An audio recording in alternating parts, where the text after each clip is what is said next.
বিন্দা ও Narasimha deal করলে সেইখানে এসে উপস্থিত রাঙামতি। ইনায়ের মাথায় তিরুক ধরে, তক্ষুনি নরসিংহ বন্দুক ধরে তার মাথায়। বন্ধুরা, আজকের পর্বে যখন বিন্দা বলতে থাকে, বস, কোনোভাবে এটা করা সম্ভব নয়, আমাদেরকে জঙ্গলকে খুঁজে বার করতে হবে। জঙ্গলি কিন্তু তার ডেরায় নেই এখন, সে কি খুঁজে পাচ্ছে না। আর তক্ষুনি নরসিংহ বলে, আমি আশ্রমে গুন্ডা পাঠিয়েছি, প্রয়োজন পড়লে আমি নিজে যাব, খেলা শেষ করে দেব সবার। পিছন থেকে রাঙামতি বলে, কারোর কিচ্ছু করতে পারবেন না, রাঙামতি তীরন্দাজ বেঁচে আছে। ইনায়ের মাথায় বন্দুক ধরে এগোতে থাকে। সেই দেখে তো চক্ষু চড়ক গাছ নরসিংহপ্রসাদের।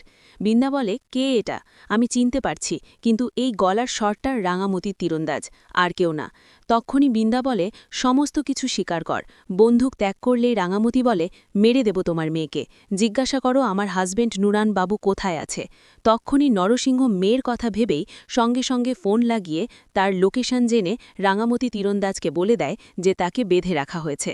তক্ষুনি আমাদেব আশ্রমকে দেখানো হয়। সেখানে গুন্ডারা ঘেরোয়া করে ফেলে। তারা ফোন করে, বস, কোথায় আছো? সবাই সেখান থেকে বেরিয়ে গেলেই বিন্দা চলে যায় তার বাড়ির দিকে রওনা হয়, আর আশ্রম থেকে ধাওয়া দেয় নরসিংহ রায়চৌধুরী। তখনই আমরা দেখব সেখানে ভজন চলতে থাকে। সবাই ন্যাকামো নিমন্ত্রণ খাওয়ার মতো করে সবাই ঠাকুরের প্রণাম করতে থাকে। গুন্ডারা ধীরে ধীরে ক্রমশ বেড়ে গেলেই হামলা করে বসে সেই আশ্রমের ভেতরে। নরসিংহ রায়চৌধুরী চলে আসলেই সেইখানে তক্ষুনি আমরা দেখব সেই রাঙামতি তীরন্দাজ লড়াই করতে থাকে। সে যেন কয়েক মুহূর্তের মধ্যেই সবাইকে সেখানে শেষ করে ফেলেছে। অপরদিকে রাঙামতি বেরিয়ে যায় নুরান বাবুর জন্য। তক্ষুনি সত্যজিৎ ফোন করে বলে, প্রবলেম হয়ে গেছে, প্রচণ্ড বাচ্চা কাচ্চারা থানায় ঘেরোয়া করেছে, সমস্ত কিছু শেষ করবে বলে। তক্ষুনি বলে, আমি যাচ্ছি তাদের পরিবারকে ঘেরোয়া করে তাদেরকে আটকাবো যেভাবেই হোক। তক্ষুনি আমরা দেখব বাচ্চারা সব চলে আসে কলেজের এবং বন্দুক ও বোমবাজি নিয়ে আটাক করতে যায় থানার দিকে। তক্ষুনি ভয় পেয়ে যায় পুলিশ স্টেশনের লোকজন। তারা ফোন লাগিয়ে দেয় সত্যজিতের দিকে। সত্যজিৎ বলে, আমি রাঙামতি তীরন্দাজকে পাঠিয়েছি, তারা ব্যবস্থা করে দেবে। সঙ্গে সঙ্গে প্রত্যেকটা ব্যক্তির কাছে ফোন চলে আসে। তার বাবা মা বলে, কোথায় আছিস তোরা, কি করছিস, আমার বাড়িতে পুলিশ এসেছে। তার রাঙামতি সে ফোনটা নেয় এবং বলে, তোরা যদি বাড়ি ফের না আসিস তাহলে তোর বাবা মাকেও হারাবি, প্লাস তোদেরকে সারা জীবনের জন্য কলেজ থেকে ঘাট ধাক্কা দিয়ে দাঁড়িয়ে দেব। তোরা কি চাইছিস? তোর বাবা মা জেলে পচুক, তোরাও মরবি, প্লাস সমস্ত কিছু তোদের হারিয়ে যাবে। কেন করছিস? সব যে এসব বলেছে তাকে সরিয়ে ফেল, এসব ছেড়ে চলে আয়। তখনই আমরা দেখব পুলিশের কথাতে ভয় দেখানোর জন্য বাবা মায়ের হাত করে অবশেষে রাঙামতি প্রত্যেকটি ব্যক্তিকে ভয় দেখিয়ে দেয় সেখানের। আর রাঙা বলে, থ্যাংক ইউ কাকা কাকিমা, আমি বাধ্য এটা করতে পেরেছি, কারণ যদি আমি না করতাম তাহলে তোমার ছেলেমেয়েরা সারা জীবনের জন্য দোষী হয়ে যেত। অন্যদিকে বিন্দা যখনই বসু বাইরে ঢোকে তাকে প্রশ্নের জালে পড়তে হয়। সব্যসাচী একটার পর একটা প্রশ্ন করতে থাকে এবং বলে, আমার ভাই কোথায় আছে, তার খবর দাও, রাঙামতি কোথায় আছে, তোমরা সব জানো, তুমি ওই নরসিংহ রায়চৌধুরীর বাড়িতে বিয়েছিলে তাই না? তুমি ওই নরসিংহর সাথে হাত মিলিয়ে সব কিছু করছো, আমি বুঝতে পেরেছি, তাই প্লিজ আমাকে বলবে কি না? তারপরে সে দরজা বন্ধ করে দেয়, নিজের স্ত্রীর উপরে অত্যাচার শুরু করে দেয়। আমাদের বউ সব্যসাচীকে প্রেশারাইজ করতে থাকে, বারবার জিজ্ঞাসা করে, তুমি বলছো কি বলো না, না হলে কিন্তু ঝগড়া সৃষ্টি হয়ে যাবে, তুমুল ঝগড়া। তখনই সব্যসাচীর ব্যবহারে ভয় পেয়ে যায় রাঙামতি তীরন্দাজের কথা শুনে। তখনই বৃন্দা বলে, আমি বলছি, তোমার রাঙামতি বেঁচে আছে আর সে এসছিল। সে এসে সমস্ত প্রমাণপত্র রায়চৌধুরী বাড়ি থেকে নিয়ে চলে গেছে। সে জানে উড়ানবাবু এখন কোথায় আছে, তাকে বাঁচিয়ে দিয়েছে। সব্যসাচী বলছে, তুমি মিথ্যে কথা বলছো, আমাকে তুমি সত্য কথা বলো সবটা। তখনই বৃন্দা বলে, আমি সত্য বলছি, তারপরে তুমি কেন বিশ্বাস করতে চাইছ না আমার কথা? আমি যেটাই বলছি সবটা সত্য কথা। তখনই রাঙামতি তীরন্দাজকে দেখানো হয়। সে বলে, আমি সমস্ত কাজ কমপ্লিট করে ফেলেছি, এবার আমার মেইন কাজ হচ্ছে আমার উড়ানবাবুকে ফিরিয়ে আনা, তার জন্য আমাকে যা যা লড়াই করতে হয় আমি করব। তখন রাঙামতি বেরিয়ে যায় তার উড়ানবাবুকে বাঁচানোর জন্য। আর এদিকে সত্যজিৎ স্যার বলে, আমি যাচ্ছি, তুমি একা একা যেও না রাঙামতি। রাঙামতি বলে, আমি তোমার জন্য অপেক্ষা করতে পারি না, ওরা ক্ষুব্ধ হয়ে গেছে, ওরা যখন জেনে গেছে আমি বেঁচে আছি, ওরা আমাকে, উড়ানবাবুকে, সবাইকে শেষ করে দেবে, আর কাউকে বাঁচিয়ে রাখবে না, তাই প্লিজ আমাকে কেউ এখন আটকাবেন না, বোঝার চেষ্টা করুন। সবশেষে আমরা দেখব উড়ানবাবুর খোঁজে চলে যেতে থাকে রাঙামতি একা একাই। সত্যজিৎ বোঝালেও শুনতে চায় না। এদিকে সত্যজিৎ সঙ্গেই ফোন লাগিয়ে দেয় তার মামির কাছে। প্রমিতা বলে, কি হয়েছে কি?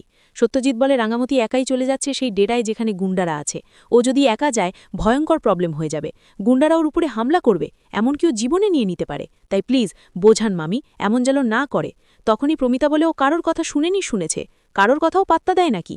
আমি ওকে বোঝালেও ও শুনবে না, ওর হাজব্যান্ডের উপরে আঙুল তুলেছে, তাকে গ্রেপ্তার করে নিয়ে গেলেও ও জীবন ত্যাগ করে দিত, আর তাকে কিডন্যাপ করেছে নরসিংহ, ওর বাড়িতে হামলা করেছে ইনায়াকে নিয়ে। তোমার কি মনে হয় এখন যদি আমি রাঙাকে বলি, রাঙা আমার কথা শুনবে?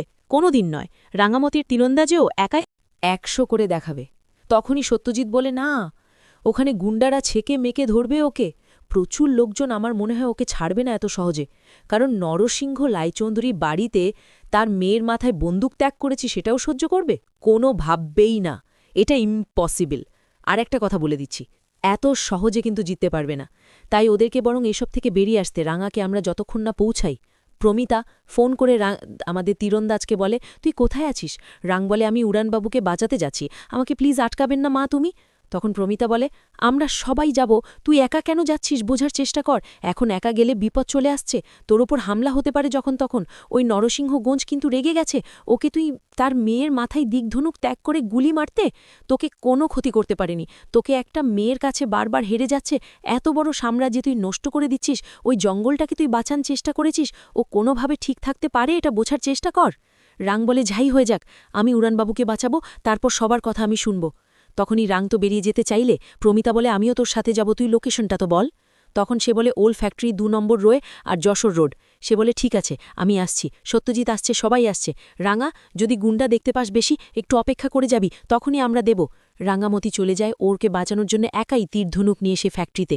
সেখানে উড়ানবাবুকে ঘিরে 100 গুন্ডা সেখানে অপেক্ষা করতে থাকে, তাকে মারবে বলে। তাকে ঘেরোয়া করে সেখানে কখন সেই সমস্ত লোকজন আসবে সব লক্ষ্য করতে থাকে।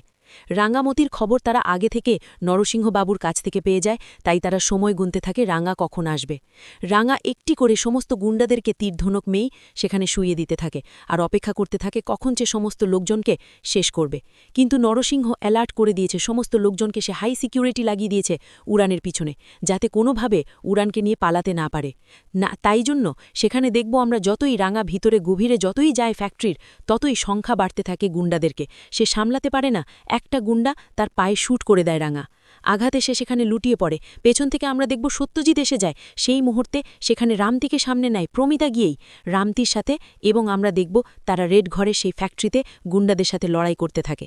এবং উড়ানবাবুর কাছে গিয়ে রাঙা হিচড়ে কুচড়ে ওই খোড়া পায়ে গরিলার অবস্থায় কষ্ট করে গিয়ে সে উড়ানবাবুর প্রত্যেকটি দড়ি খুলতে থাকে। তখনই আমরা দেখব পেছন থেকে ইনায়া হাততালি দিয়ে দিতে গুন্ডাদেরকে নিয়ে আসে এবং বলে, কেউ এখান থেকে বেঁচে ফিরবে না। তোমার কি মনে হয় এই সব কিছু আমি এত সহজে ছেড়ে দেব? কোনো দিনও নয়। তোমরা যেটা ভেবেছো সেটা ভুল ভেবেছো, কারণ এত বড় বিজনেস, এত বড় ফ্যাক্টরি, এত কিছুর পরেও তোমরা ওকে নিয়ে পালিয়ে যাবে? আমরা দেখতে থাকব, তা কোনো দিন হবে না, কারণ তোমরা যেটা চাইছো সেটা ইম্পসিবল। সবার শেষে একটা কথা ভাবছো না? আমার স্বপ্ন, আমার বাবার 4000 কোটি টাকার বিজনেস, সব কিছু এক মুহূর্তের মধ্যে শেষ হয়ে যাবে, আর আমি এত বড় মেয়ে হয়ে সেটা দেখতে দেব? রাঙ্গামতি, তোমার কি মনে হয় আমি তোমাকে ছেড়ে দিতে পারি এভাবে? তা কোনো দিন নয়। তুমি যেটা ভাবছো সেটা সম্ভব হবে না। তখনই উড়ান উড়ে বলে, আমি কোনো ক্ষতি করিনি তোমার, তুমি কেন আমার পিছনে লেগেছ? তোমাকে তো আমি বারবার বুঝিয়েছি। তখনই হাততালি দিয়ে ঢেকে নরসিংহ রায়চৌধুরী এবং বলে, কেন ক্ষতি করনি তুমি? তুমি তো সবথেকে বড় প্রবলেম ক্রিয়েট করেছ। 65 কোটি টাকার আর্মস তুমি আমাকে ধরিয়ে দিয়েছো, ও সব ফটো লিক করেছো এবং ওই জায়গাটার খবরাখবর তুমি দিয়েছো। তোমার কি মনে হয় আমি কিছু জানি না? আমি কি নাকে সবসময় ঘাসের মুখ দিয়ে চলি? তা নয়, নাকে ঘাস দিয়ে চলা ছেলে আমি নয়, আর তুমি যেটা ভাবছো সেটা নয়। এবং সে নাটক শুরু করে দেয় তার গানের সুরে। আমরা দেও পেছন থেকে একটা একটা করে গুন্ডা সবাইকে ঘেরোয়া করে ধরে ফেলে। সত্যজিৎ বন্দুক নিজে সারেন্ডার করতে বাধ্য হয়, কারণ সবার হাতে আর্মস দেখে সত্যজিৎ বুঝে যায় এত সহজ হবে না এই লড়াইটি।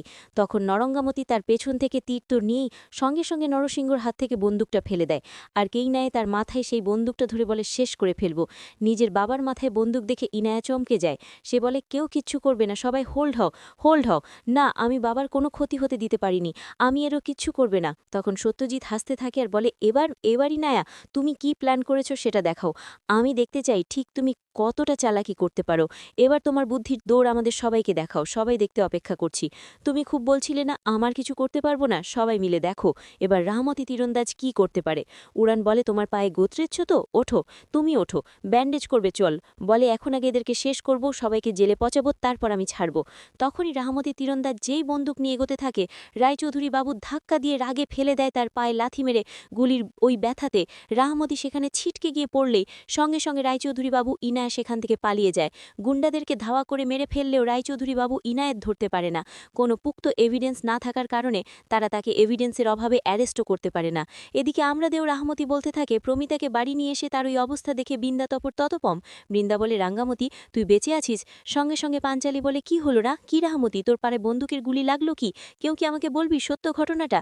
তখন আমরা দেখব প্রমিতা বলে আমি সবাইকে সব সত্য কথা বলছি। আসলে এখানে আমার রায়চৌধুরী বাবু সবকিছু ঘটনা ঘটিয়েছে, আর এই বৃন্দা বসু তাদের সাথে যুক্ত হয়ে ঘরের খবর বাইরে চালন করত। সমস্ত প্রমাণপত্র আমি এখানে পেশ করেছি। একটা কথা বলে দিচ্ছি তোমাদেরকে, এত সহজে কিন্তু কাউকে আমি ছাড়ব না। কিন্তু একটা কথা তোমরা কেন বুঝতে চাইছো না বৃন্দা, তোমাদেরকে জেলে তো মরতেই হবে একদিন না একদিন। তোমার বয়ফ্রেন্ডকে যেভাবে শুট আউট করে মারা হয়েছে ঠিক সেভাবে মারাবে। তখনই বৃন্দা মনে মনে বলে আগে এই গুলি থেকে যন্ত্রণা থেকে রাঙা উঠে দাগ, তারপর না হয় দেখব। রাঙাকে এর মাঝখানে আমাকে মেরে ফেলতে হবে, না হলে সে যে কি প্ল্যান খেলছে বুঝতে পারছি না। রাঙা আশ্রমে যে লিপ্ত রয়েছে সেটা কি? বিন্দায় প্রশ্ন করলেই তখনই প্রমিতা বলে ওটা ঝুমকা বোন। তোমরা এখন কিছুই জানো না রাহামদির বিরুদ্ধে, তোমরা ওকে শুধু মারার চেষ্টা করছো, কিন্তু ওর খবরাখবর একমাত্রই প্রমিতায় জানি। আমি ইচ্ছা করে সত্যজিৎকে বলেছিলাম ওই মেয়ের সাথে তোমাদেরকে যোগাযোগ করাতে, যাতে ওই মেয়ে তালে তোমার কনফিউশনে থাকো আর আমার এদিকে কাজগুলো করতে পারি, ছেপা পিয়োগ ধরতে পারি নরসিংহ রায়চৌধুরীকে। তখন বৃন্দা বলে ধরতে তো পারলে না, কিচ্ছু করতে পারলে না, হাতের গোড়া থেকে পালিয়ে গেল, কিছু করতে পারলে? সব্যসাচী বলে তুমি কি করে জানলে? সে বলে আমি জানি, সব জানি, নিউজ